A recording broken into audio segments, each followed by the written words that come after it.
Honnêtement, entre vous et moi, combien de fois vous avez eu envie d'être pris en photo par quelqu'un, des amis, de la famille, des inconnus? Vous espériez de tout cœur avoir un résultat comme celui-ci.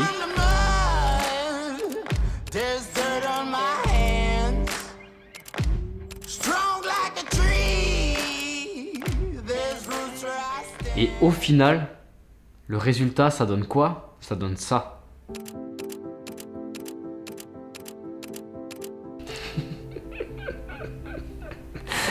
Ouais, alors vous avez vu, c'est quand même un combat, on est d'accord, c'est vraiment un combat de se faire prendre en photo par d'autres personnes, si bien sûr ces personnes ne sont pas forcément à l'aise avec un appareil à la main.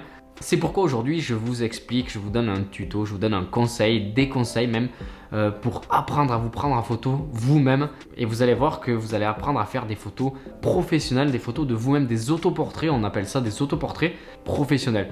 Je précise que toutes les photos que vous avez vues, la série de photos avant celle des conneries, ce sont les photos que j'ai réalisées tout seul, que j'ai prises moi-même, et je vais vous expliquer un peu plus loin dans la vidéo comment j'ai fait. Restez bien jusqu'à la fin de cette vidéo, vous allez voir que chaque conseil que je vais vous donner sont très importants pour que le rendu final de la photo soit un rendu professionnel. Et avant que je commence les conseils, n'oubliez pas de vous abonner à ma chaîne et de liker cette vidéo, c'est très important, ça sera fait, ça prend quelques secondes. Merci à ceux qui vont le faire. On passe tout de suite au premier conseil.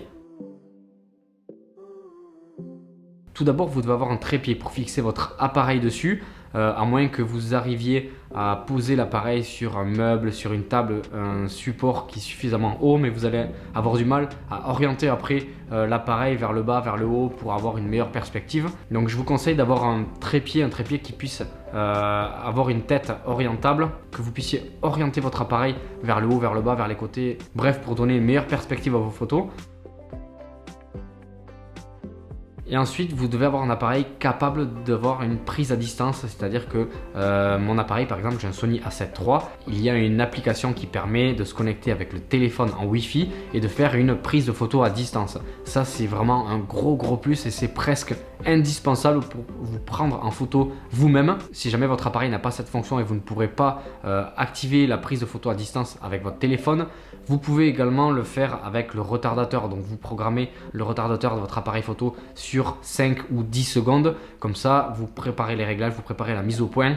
Et une fois que c'est fait, vous lancez l'enclenchement. Vous avez 5 ou 10 secondes pour poser, pour vous mettre face à l'appareil et avoir une photo plus ou moins réussie. Malheureusement, avec cette option-là, vous n'aurez pas le rendu direct de votre posture, de votre regard, de votre cadrage, etc. Vous allez perdre beaucoup plus de temps, devoir faire beaucoup plus de prises. C'est pas impossible de le faire comme ça, mais si jamais, l'idéal c'est d'avoir un appareil qui a la prise de photo à distance. Ça vous permettra d'enchaîner rapidement beaucoup de photos. Donc comme un photographe, comme lorsque vous faites des photos avec un modèle, vous enchaînez beaucoup de photos, histoire d'avoir une photo potable, une position naturelle, un regard, une émotion. Et bien c'est la même chose pour vous.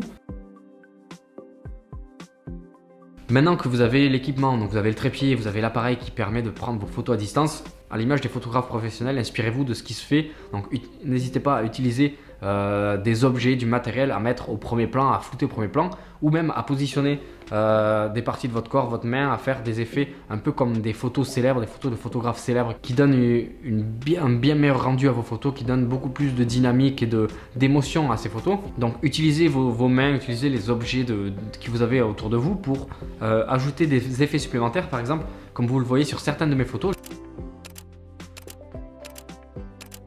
Donc après, laissez parler votre créativité, positionnez les mains, utilisez des objets, ajoutez davantage de dynamique à vos photos plutôt que de juste poser devant l'appareil, avoir une photo classique, une photo qu'on a vraiment l'habitude de voir, essayer de créer quelque chose d'original avec des objets. N'hésitez pas à aller voir sur Instagram, sur Twitter, sur Pinterest, sur TikTok.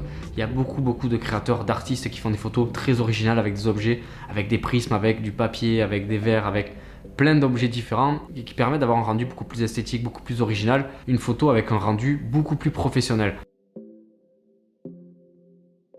Une chose très importante, quand vous vous prenez en photo seul, n'oubliez pas que la lumière est hyper importante lors de vos shoots, que ce soit pour des photos de modèles, des photos de produits et pour des photos de vous-même, c'est exactement la même chose. Il faut que vous ayez une bonne lumière. Donc soit vous avez la possibilité d'utiliser des softbox, des lumières professionnelles comme je peux l'avoir derrière ma caméra. Donc là vous ne le voyez pas mais je suis éclairé par une lumière professionnelle.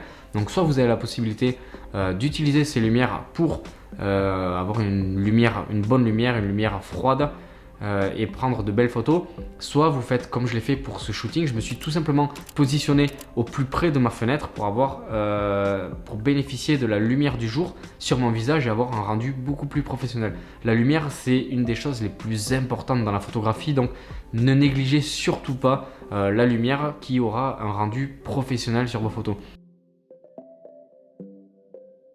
Et tout simplement, pour terminer, une fois que vous avez la photo prise, vous avez le fichier RAW en main dans la carte, il ne vous reste plus qu'à retoucher votre photo pour la rendre la plus parfaite possible, la rendre parfaite à vos yeux. La retouche photo est une partie très importante pour que le rendu final soit professionnel. Avant de terminer cette vidéo, je vais vous donner un gros avantage de se prendre en photo soi, même si vous n'avez pas forcément envie de le faire parce que vous n'avez pas envie d'avoir des photos de vous, vous n'aimez pas vous prendre en photo, etc. Le fait de vous prendre en photo, ça va vous permettre de vous mettre à la place du modèle. Pendant quelques secondes, vous comprenez qu'est-ce que ça fait d'être derrière l'appareil, quelle position il faut avoir. Et si jamais vous vous mettez dans la peau du modèle pendant l'espace de quelques secondes, pendant l'espace de quelques minutes, pendant que vous prenez ces photos-là, ces photos de vous, vous allez mieux arriver à comprendre son positionnement, sa façon de faire. Et lorsqu'après vous allez faire des shootings avec des modèles, ben, vous aurez plus facilement d'empathie et de position naturelle à donner à vos modèles pour que ben, au final le rendu soit mieux si jamais ce sont des modèles débutants, si jamais ce sont des modèles qui ont besoin d'être guidés. Mais le fait de vous aussi d'être passé derrière l'objectif, ça va vous permettre de mieux comprendre certaines choses, de mieux comprendre que c'est difficile d'être derrière l'objectif, que c'est parfois, ça rend parfois pas à l'aise, etc.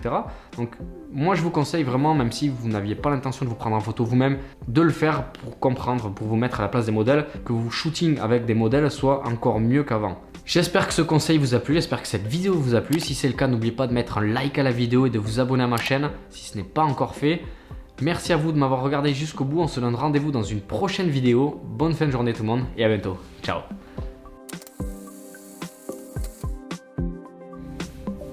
Putain mais c'est vraiment chelou ce bleu. Après il fait une forme de cœur, c'est stylé quand même.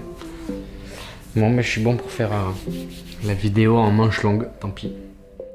J'ai 20 minutes pour faire 2 vidéos. Donc soit il y a deux possibilités. Soit je suis très bon pour faire 2 vidéos en 20 minutes, soit ça va être de la belle merde.